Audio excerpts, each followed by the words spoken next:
Hi viewers, welcome to doctor fax. నేను మీ doctor Srinath. ఈరోజు మనం మాట్లాడుకునేటువంటి టాపిక్ విటిలిగో, లేదా దీన్నే బొల్లి మచ్చలని కూడా అంటారు. మెడికల్గా దీన్ని ల్యూకోడర్మా అని కూడా అంటారు. అంటే చర్మం పైన సహజంగా రంగును ఉత్పత్తి చేసే పదార్థాన్ని మెలనిన్ అని అంటాము. ఈ రంగును ఉత్పత్తి చేసేటువంటి పదార్థమైన మెలనిన్ దానంతట అదే దాని యొక్క పనితీరును కోల్పోతుంది. తద్వారా రంగు ఉత్పత్తి చేయదు. అప్పుడు రంగును ఉత్పత్తి చేయకపోతే ఏమవుతుంది? ఆ చర్మం అంతా కూడా తెల్లగా మారిపోతుంది, పాలిపోయినట్టుగా మారిపోతుంది. ఇది విటిలిగో లేదా బొల్లి అనేటువంటి కండిషన్గా చెప్పుకోవచ్చు. అయితే శరీరంలో అత్యంత కామన్గా కనిపించే భాగము పెదవుల భాగంలో ఎక్కువగా తెల్ల మచ్చలు ఏర్పడుతూ ఉంటాయి. పెదవులు, కంటి కింది భాగము, కనురెప్పలకు, చెవి భాగంలోకి అత్యంత కామన్గా కనిపిస్తాయి. తర్వాత దశలో అరచేతులు, పాదాలకు ఈ తెల్ల మచ్చలు అనేవి ఏర్పడతాయి. ఇది ముదిరిన తర్వాత ఇంకా శరీరం అంతా కూడా స్ప్రెడ్ అవుతూ ఉంటుంది. ఇది ఈ లక్షణం. అయితే ఇది ఏంటి అంటే ఆటో ఇమ్యూన్ డిజార్డర్, అంటే శరీరంలో తట్టుకునే శక్తి బాగా తగ్గినప్పుడు వచ్చేటువంటి సమస్య. తట్టుకునే శక్తి ఎందుకు తగ్గుతుందండి అంటే చెప్పలేము. కొంతమేర వంశపారంపర్యంగా కూడా ఈ సమస్య వచ్చే అవకాశం ఉంటుంది. తట్టుకునే శక్తి తగ్గడానికి పోషకాహార లోపం ఉండడము, నిద్ర సరిగ్గా లేకపోవడము, విపరీతమైనటువంటి మానసిక ఒత్తిడికి లోనైనప్పుడు కావచ్చు, లేదా ఎక్కువగా ఇతర మాత్రలు వాడడం, అంటే ఉదాహరణకు బీపీకి, షుగర్కి, థైరాయిడ్కి, ఇలా రకరకాల కండిషన్స్కి రకరకాల మాత్రలు ఎక్కువగా వాడడము, వీటి వల్ల కూడా ఇమ్యూనిటీ పడిపోతుంది. దానివల్ల ఇమ్యూనిటీ పడిపోయి ఆటో అంటే సెల్ఫ్గా ఇమ్యూనిటీ పడిపోయి వచ్చేటువంటి వ్యాధుల్లో ఈ బొల్లి మచ్చలు అనేటువంటి లక్షణాన్ని చెప్పుకోవచ్చు. ఇది వయస్సుతో నిమిత్తం లేకుండా చిన్న వయసు పిల్లలు, 4, 5 లేదా 10 సంవత్సరాల లోపు పిల్లల నుండి పెద్దవాళ్ళ వరకు, పెద్దవాళ్ళంటే ఏ ఏజ్ అయినా కావచ్చు, అలా చిన్న వయసు పిల్లల్లో నుండి అరౌండ్ 10 ఇయర్స్ ఏజ్ గ్రూప్ పిల్లల నుండి పెద్దవాళ్ళల్లో ఏ ఏజ్ గ్రూప్ వరకైనా ఈ బొల్లి మచ్చలు వచ్చే అవకాశం ఉంటుంది. అయితే ఇది చాలా మొండి సమస్య. ఎన్ని జాగ్రత్తలు చేసినా తగ్గడానికి మాత్రం చాలా ఎక్కువ సమయం పడుతుంది.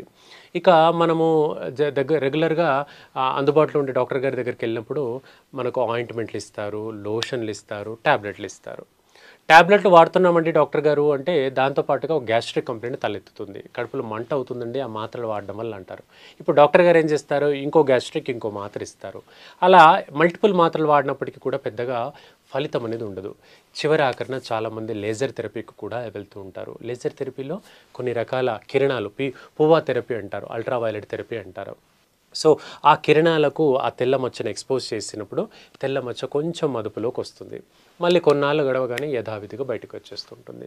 సో యూవీ థెరపీతో కూడా ఇది సమూలంగా తగ్గదు. అలాంటి వ్యక్తులకు ఈ సమస్య దీర్ఘకాలికంగా ఉంది, మొండిగా ఉంది, తగ్గట్లేదు. కొందరికి దురదతో కూడి ఉంటుంది, ఆ భాగంలో అంతా కూడా ర్యాష్ ఏర్పడడంతో పాటుగా దురద విపరీతంగా ఉంటుంది. కొందరికి సోషల్ ఫోబియా ఎక్కువ అవుతుంది, నలుగురిలో కలవాలంటే భయం, నలుగురితో మాట్లాడాలంటే భయం, సో స్పీచ్ ఇవ్వాలంటే భయం. ఇలాంటి అపోహ, అంటే ఒక ఇన్ఫీరియారిటీ, ఆత్మన్యూనత భావానికి లోనవ్వడం కూడా ఈ విటిలిగో కండిషన్లో కనబడుతూ ఉంటుంది. ఇలా ఇది సమాజంలో సాంఘికంగా చాలా ఇబ్బందికరంగా గురిచేస్తూ మానసికంగా కూడా క్షోభకు గురిచేస్తుంది. ముఖ్యంగా అమ్మాయిల్లో, దట్టు మ్యారేజ్ కాని అమ్మాయిల్లో అయితే చాలా ఇబ్బందికరం. మ్యారేజెస్ కుదరట్లేదు అనేటువంటి బాధ కూడా దీంట్లో ఎక్కువగా ఉంటుంది. ఇలాంటి సమస్యతో సఫర్ అయ్యేటువంటి వ్యక్తులకు హోమియోలో చాలా బెస్ట్ మెడిసిన్స్ ఉంటాయి. కాస్త రెగ్యులర్గా కొంతకాలం పాటు మెడిసిన్స్ వాడుకున్నట్లయితే ఈ సమస్య చాలా అదుపులోకి వస్తుంది. హోమియోలో ఒక బెస్ట్ మెడిసిన్ పేరు చెప్పాలంటే సొరాలియా అంటాము. ఇది మదర్ టింక్చర్ రూపంలో తీసుకొని ఆ లిక్విడ్ని తీసుకొని కొన్ని చుక్కలు, రోజుకు ఒక 10 చుక్కలు వాటర్లో కలిపి రెగ్యులర్గా ఒక 2 నెలలు 3 నెలల పాటు తీసుకున్నట్లయితే విటిలిగో సమస్య అదుపులోకి వస్తుంది. ఇక మెడిసిన్ అక్కర్లేదండి, ఇంట్లోనే చిన్న చిట్కా రూపంలో ఏదైనా దీన్ని చేసుకుంటామంటే కూడా అది కూడా చెప్తాను. సో మీకు అందరికీ త్రిఫలా పౌడర్ తెలుస్తుంది. ఈ త్రిఫలా పౌడర్లో తానేకాయ, అలాగే మనకు ఉసిరికాయ, కరక్కాయ, ఈ మూడింటిని కలిపి చిన్నగా పౌడర్లాగా చేసుకుంటే దీన్ని మనం త్రిఫలా పౌడర్గా చెప్పుకుంటాం. ఈ త్రిఫలా పౌడర్ని మనకు శనగలు దొరుకుతాయి బయట మార్కెట్లో, బ్లాక్ శనగలు, నల్ల శనగలు అంటాం. ఈ నల్ల శనగల్ని ఒక 3 రెట్లుగా, అంటే ఒక 3 చెంచాలలాగా తీసుకొని వాటిని నానబెట్టండి నైట్. ఈ నానబెట్టే క్రమంలో 1 స్పూను త్రిఫలా పౌడర్ వేయండి. ఇది 3 రెట్లు శనగలు తీసుకున్నప్పుడు 1 స్పూను త్రిఫలా పౌడర్ వేయండి. ఇది ఒక రోజంతా నైట్ నానబెట్టేయండి. ఉదయం లేచిన తర్వాత ఈ నీళ్ళను మాత్రం పారబోయండి. దాని మీద కొంచెం పొరలాగా ఈ పౌడర్ అంతా శనగలకు అతుక్కొని ఉంటుంది. ఆ శనగల్ని అలాగే తీసుకొని కొంచెం లైట్గా వాష్ చేసి తినేసేయండి. ఇది రోజు పరిగడుపున తినాలి. తిన్న తర్వాత ఒక 10-15 నిమిషాల పాటు ఏమీ తీసుకోకండి, ఎటువంటి ఫుడ్ తీసుకోకండి.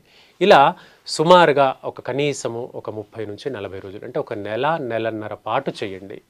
దీనివల్ల వీటిలో ఉండేటువంటి యాంటీ ఆక్సిడెంట్స్ మూలంగా ఇమ్యూనిటీ బాగా పెరుగుతుంది. విటిలిగో అనేది చాలా వరకు బెటర్ అవుతుంది. ఇది నేను స్వయంగా చూశాను.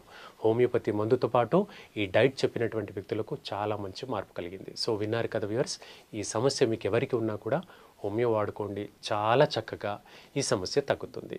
ఓకే, సో రేపటి కార్యక్రమంలో ఇంకో మంచి టాపిక్తో మళ్ళీ కలుసుకుందాం. Thank you.